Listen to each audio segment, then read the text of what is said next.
Hello, everybody. I am here today with Sean Day from Real News, and welcome, Sean. Hi, Nicola. Nice to see you. Hey, good to see you. So yeah, maybe you can just tell us a little bit about Real News. I was checking out your site, and I mean, it's quite incredible. This kind of news from the front line, but from all sorts of areas. I mean, you're really covering a really kind of wide area to get the real news, get what the stories that need to be told that you don't generally hear. So thank you for what you're doing. And maybe you could just give us a bit of an introduction. When and how did Real News come about? Right. Okay. Well, Real News started as Real News in 2006, but like we started really out of the anti-capitalist movement at the turn of the century, and then took on the name of Real News kind of 6 years later. But we came out of that explosion of video activism that happened with the anti-capitalist movement around indie media. I mean, if people don't know about this, basically it came out of a few strands. There was actually the movement in the UK was very influential in this. So it was people like, at a point where we were starting to get affordable digital cameras, and filmmaking suddenly came into the sort of reach of a lot of people who wouldn't have had a chance to do it before. And I remember going on the Stop the City protests that Reclaim the Streets did back in 1999, June the 18th, which was known as J18, which turned into a riot. Actually, the whole of the city got shut down. There was like mass battles with the police, which obviously the police had started, and all the rest of it. And I noticed these kids were like not only filming things but uploading it directly to the internet. And this was a bit of a revelation to me. I'd never, it was still quite early days of the internet at that point, I think. And they'd worked out how to not only upload stuff, but how to get it out to people. So that was one strand. And then it really took off with the World Trade Organization protests in Seattle 3 months later, where people actually requisitioned a whole building, squatted it, filled it with computers, and set up a website on the basis that we know that the mainstream media is either going to completely ignore our protests or cover them detrimentally. So if we want to get the real, news about like what is actually happening here out, we need to report on our own struggles. And that was where the indie media slogan "Be Your Own Media" came from. And what they did was they had a lot of tech wizards who sorted out all these computers and then set up a website and gave the ability to people to publish their own photos or their own videos or their own articles. And that website had something like 2 million hits in the first day of like recording from Seattle. And it was also a brilliant way of like getting more people involved in the protests, explaining what was happening, explaining what you might need to worry about with the police, etc., etc. I mean, obviously, those demonstrations were completely successful. The WTO was shut down, and then at that point, that indie media model went shooting around the world. And I remember, like, we came into the picture in the World Bank and IMF protest the next year in Prague in 2000, and there were people from Seattle there explaining how they'd done everything and how to set up a European indie media website.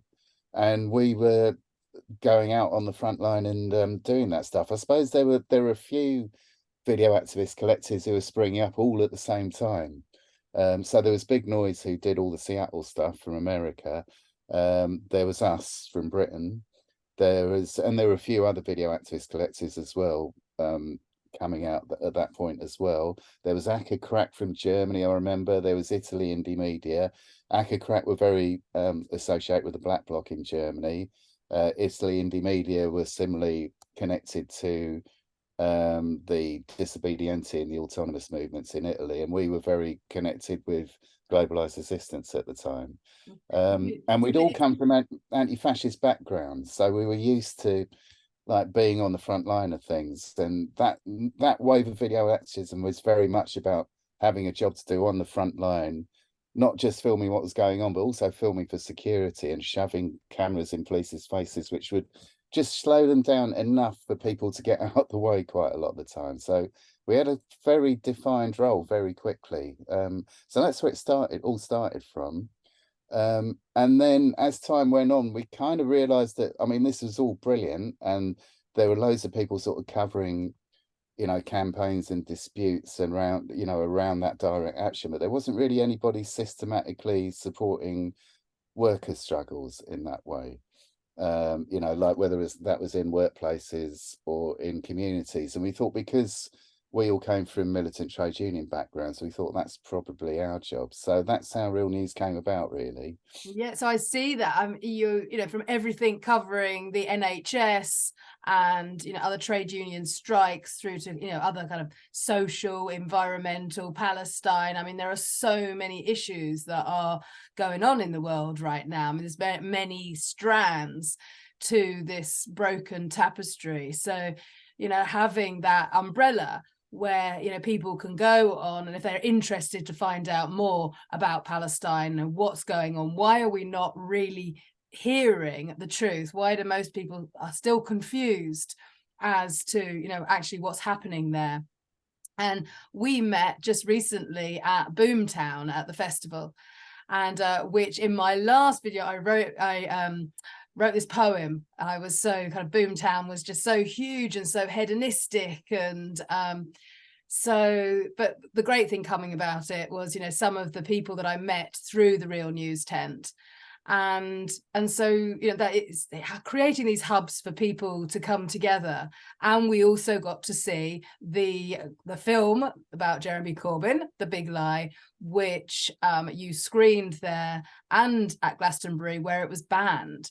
So can you tell us a little bit about what happened at Glastonbury, where, you know, just a couple of years ago, Jeremy Corbyn was, you know, on stage to great fanfare, thousands of young people wearing Corbyn t-shirts, you know, chanting his name. And a couple of years later, you know, the film about him is not even allowed to be shown. So yeah, tell us a little bit about the story. What happened there at Glastonbury? Yeah, I mean, it's quite interesting, the Corbyn film, because if I'm honest, we had absolutely no intention of showing the film whatsoever until they banned it. Because and I think it was like, it's a film about a defeat, and we don't really do defeats. Like we, you know, we like to sort of show inspiring struggles that are going to make people feel like you can change the world and like sort of act accordingly. You know, so, and we're always quite sort of, you know, like pleased about the fact that people come to Real News nights and they tend to leave with a smile on their face and like feeling hopeful. So it wasn't kind of a film that we'd normally show, even though like I've known platform films for 20 years, and they were really helpful in helping us get off the ground in the first place. So we weren't going to show it at all until Glastonbury banned it. And funnily enough, like Platform had sent us the film on a stick, just say like, if you get a chance to watch it. So we did have it, happen to have it sitting on a stick at home, not at the festival. And the way these people work who try to get these things banned, they only put in the complaint 2 days before. They put pressure on Vodafone, actually.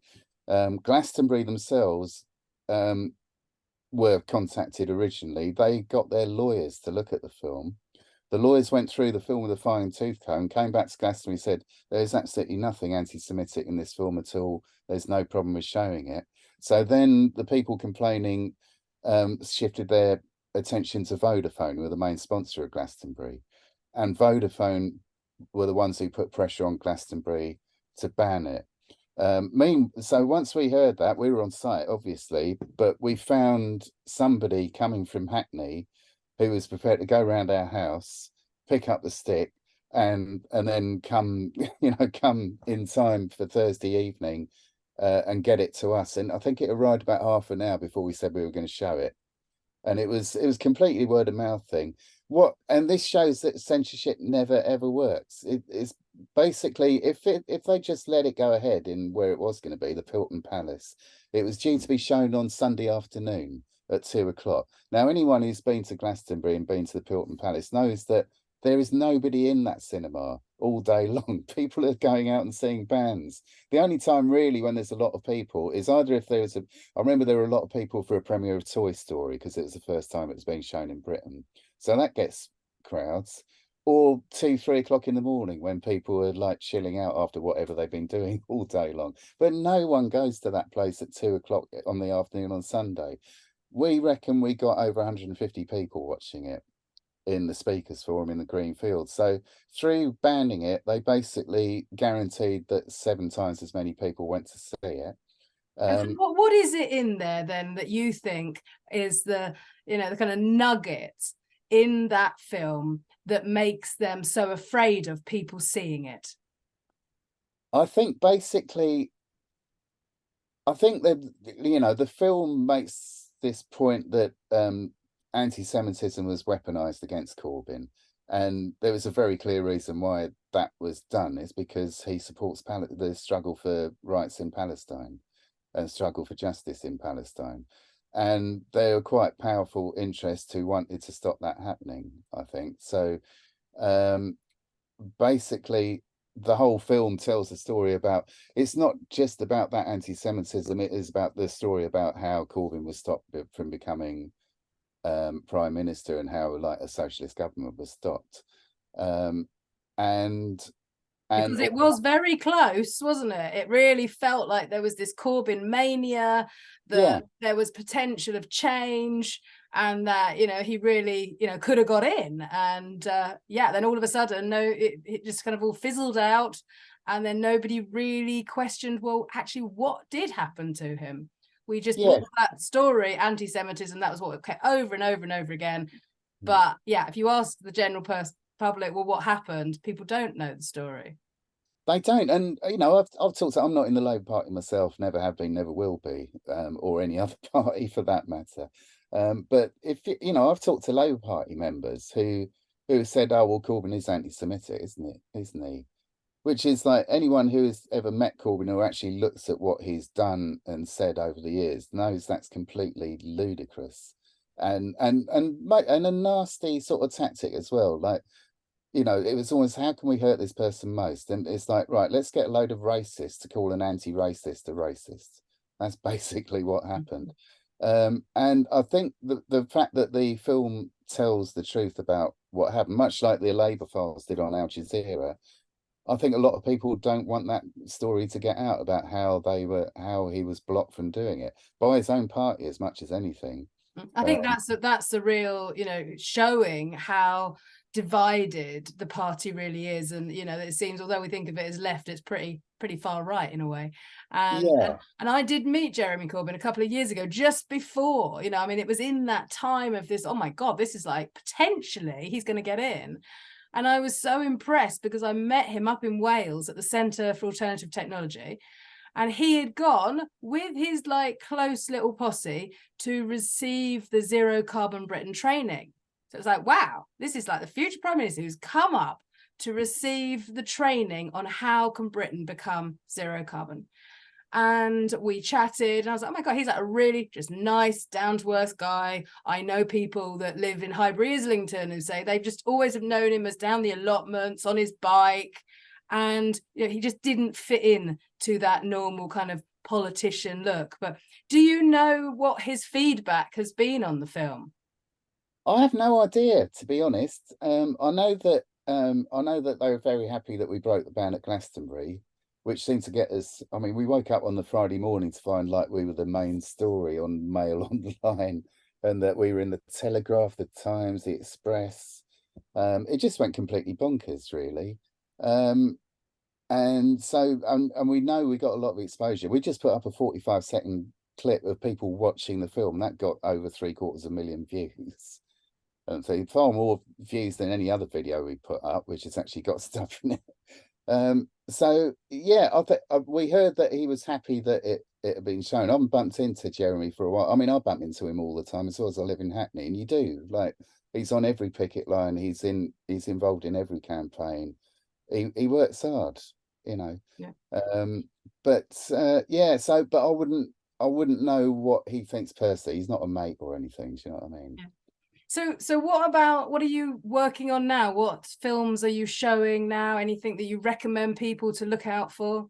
Yeah, so we just brought out a film called Everything Must Change, which we're not actually putting online. A bit similar to Platform, actually. What we want to do with it is to take it around the country, and we're starting this week on a tour going around the country and beyond. Actually, we're going to Amsterdam and a few other places as well. But what we want to do with the film is show it and have a practical discussion. And the film is basically, it joins the dots, or it tries to join the dots between the cost of living crisis, the climate crisis, the housing crisis, the food crisis, and the crisis of land ownership, which underpins all of this in a lot of ways. And I suppose what it's putting forward, it's basically a working class response to climate change, not only in terms of we're the ones who are most affected by it around the world, but also we're the ones who have the power to do something about it, through our role as being there at the point of production, and not only be able to stop production, but be able to transform production, which I think is an idea that a lot of people have forgotten about, in a way, like the power that the working class have got. And the film basically goes through how everything we're suffering at the moment can be traced back to a free market system based on an exploitative, extractive system. And sorry about that. And if we switched over to a system based on renewable energy and based on planning and social justice and collectivity, we could solve all these problems immediately. And what we want to do is take this around the country and have a discussion after the film, practical discussion, bringing people together and saying, well, rather than demanding governments do this, and I think the film does try and explain why governments aren't going to do anything and why multinationals won't move on this because of this free market system. What steps can we take to start making that just transition ourselves, and what can we do concretely to start enacting that transition ourselves? And then we'll hopefully sort of stuff will come out of that, and then we'll film whatever initiatives come out of that and start doing that. Yeah, that was another one of the great things about Boomtown, was seeing that film Everything Must Change, and I thought it was a really job well done in bringing all that together, because so often we silo all these issues without actually seeing how linked it all is. And I think that's one of the big things, is how can we find that which unites us rather than what divides us. Right now we have more and more and more people that are, against climate change and against this and against that and against everything. And it's like, well, instead of fighting against something, how can we be for something? And see the things that, we agree. I think wherever we come from, that we have a problem with air quality. People that go into cities can breathe, and they can just say, we don't need to, really, really go into the depths of, is this or is this not happening? I think that's kind of, there are things which we all agree upon. We agree that there's too much rubbish in the world, that, animals are disappearing. So when we can find that which, actually links it all together and say, well, okay, whatever our work is, our way is, how can we actually unite together from whatever backgrounds and find somewhere? So I've been doing, showing the film, and especially I think having the conversations afterwards. And I've seen that happen. I remember a few years ago with that Tomorrow Demand, which was a great film as well, very long, but a good film. And I saw an event where they showed it, and afterwards they got everybody at different tables, and there was the people that wanted to deal with energy and transport and waste and economy, and I think they had like about 10 different tables, and they divided the whole room up, and some real action came out of the follow-up from that film, because there is a danger that we see a great film and then we go home and carry on as normal. So ensuring that we've had the seed planted, we've got new information, then what next? So that's great. So how many places are you going to with Everything Must Change? So there's 18 dates confirmed already, and then there's another 10 so far being planned. But like every day we're sort of like looking at emails, and there are more people getting in touch saying, can we show the film? Do you want us to do one here or whatever? So yeah, at least 28. I've a feeling that's going to go up.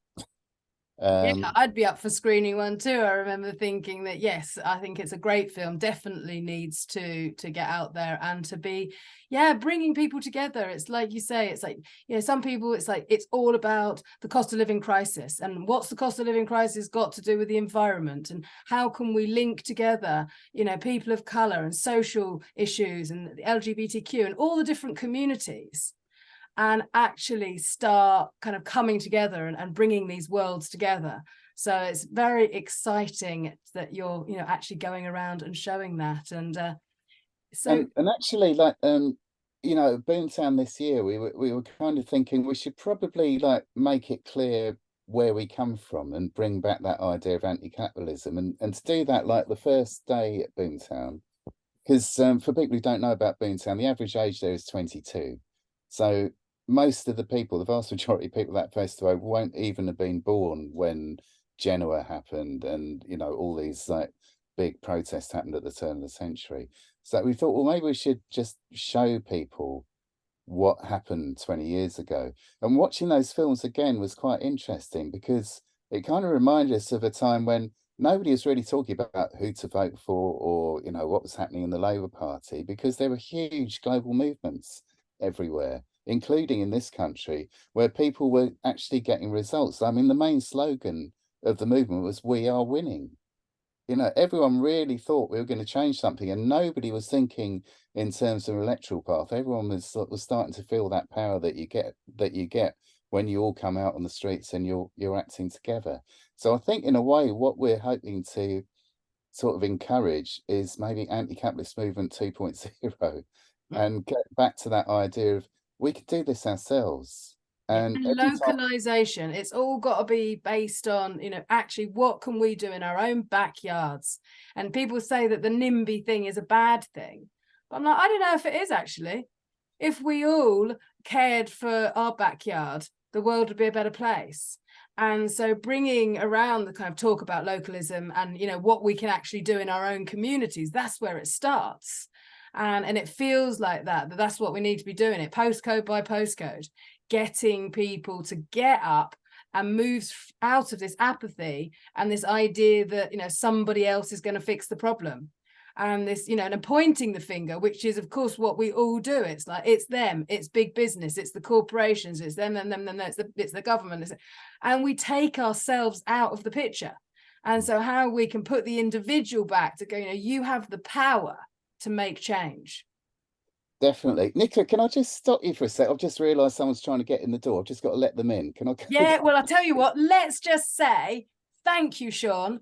I'm going to put the links on for Everything Must Change and for Real News. And thank you so much for doing this interview. And we will speak again. Great. Thanks, Nicola. Speak soon. Cheers. Thanks a lot. Bye-bye.